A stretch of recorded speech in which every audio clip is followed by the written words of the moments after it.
ఈ నెల 23న 2 రోజుల పాటు ఢిల్లీలో ప్రధాన ఎన్నికల అధికారులతో జరిగినటువంటి సమావేశంలో పాన్ ఇండియా ఎస్ఐఆర్ కోసం అన్ని రాష్ట్రాలు కేంద్రపాలిత ప్రాంతాల సంసిద్ధతను భారత ఎన్నికల సంఘం సమీక్షించింది. నకిలీ ఓటర్లను తొలగించడంతో పాటు ఓటర్ జాబితాల సమగ్రతను కాపాడడమే లక్ష్యంగా ఈ చర్యలు ప్రారంభించినట్టుగా ఈసీ చెబుతోంది. బీహార్లో ఎన్నికలకు ముందు ఈ ప్రక్రియ నిర్వహించడంపై ప్రతిపక్షాలు మండిపడుతున్నాయి. అయితే బీహార్లో ఓటర్ జాబితాల ప్రత్యేక సమగ్ర సవరణ చేపట్టేటువంటి రాజ్యాంగబద్ధమైన అధికారం ఎన్నికల సంఘానికి ఉందని సుప్రీంకోర్టు స్పష్టం చేసింది.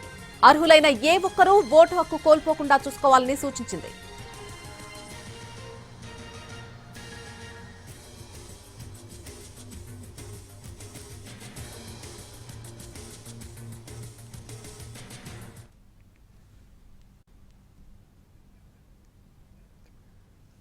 దేశవ్యాప్తంగా ఓటర్ల జాబితా ప్రత్యేక సమగ్ర సవరణ ప్రక్రియ చేపట్టేందుకు భారత ఎన్నికల సంఘం సిద్దమవుతోంది. ఈ అంశంపై పూర్తి సమాచారం మా ప్రతినిధి రాజు అందిస్తారు ఢిల్లీ నుంచి. రాజు,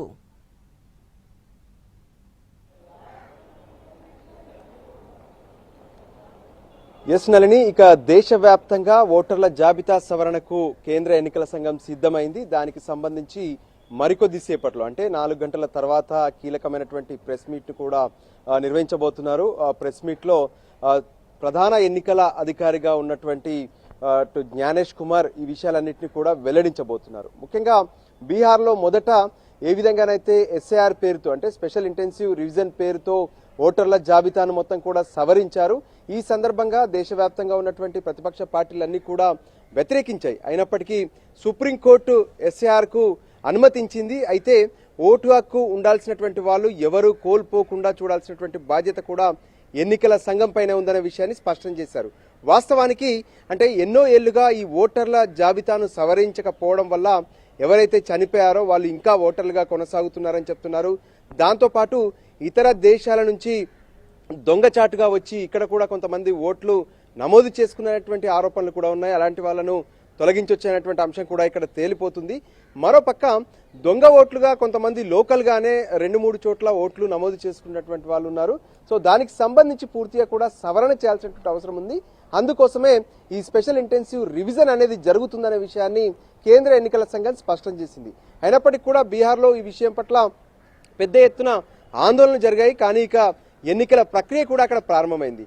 సో ఇక ఏదైతే వచ్చే ఏడాది దాదాపు 4-5 రాష్ట్రాల్లో ఎన్నికలు జరగబోతున్నాయి. పశ్చిమ బెంగాల్, దాంతోపాటు అటు కేరళ, ఇంకోవైపు ఏదైతే తమిళనాడు, పుదుచ్చేరి, ఈ విధంగా జరిగేటటువంటి ఎన్నికల కోసం ఆయా రాష్ట్రాల్లో కూడా మొదట ఎస్ఐఆర్ ను అమలు చేయబోతున్నారు. దాంతోపాటు మరో 10 రాష్ట్రాలు ఇంకొక కేంద్ర పాలిత ప్రాంతం అంటే పుదుచ్చేరిలో కూడా చేయబోతున్నారు. కాబట్టి ఇక్కడంతా కూడా ఎస్ఐఆర్ ను అమలు చేయబోతున్నారు.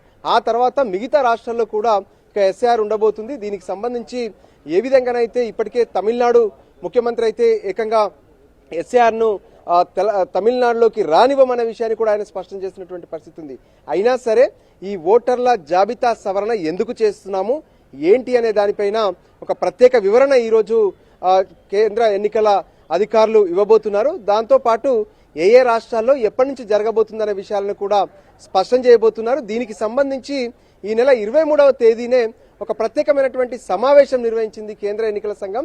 ఆయా రాష్ట్రాల్లో ఎటువంటి చర్యలు చేపట్టాలి, ఈ ఓట్ల జాబితా సవరణ కోసం తీసుకోవాల్సినటువంటి అంశాలు ఏంటి అనే దాని మీద కూడా ఇప్పటికే ఒక కీలక సమావేశం ముగిసింది. ఇక ఏ రాష్ట్రాల్లో నిర్వహించబోతున్నామనే విషయాన్ని మరికొద్ది సేపట్లో కేంద్ర ఎన్నికల సంఘం అనౌన్స్ చేయబోతుంది. Nalini, right Raju, thank you for the update. మరి కాసేపట్లోనే ఎన్నికల సంఘం ఒక ప్రెస్ మీట్ నిర్వహించబోతోంది. ఆ ప్రెస్ మీట్ లో దీనికి సంబంధించిన ఒక స్పష్టత వచ్చే అవకాశం ఉంది.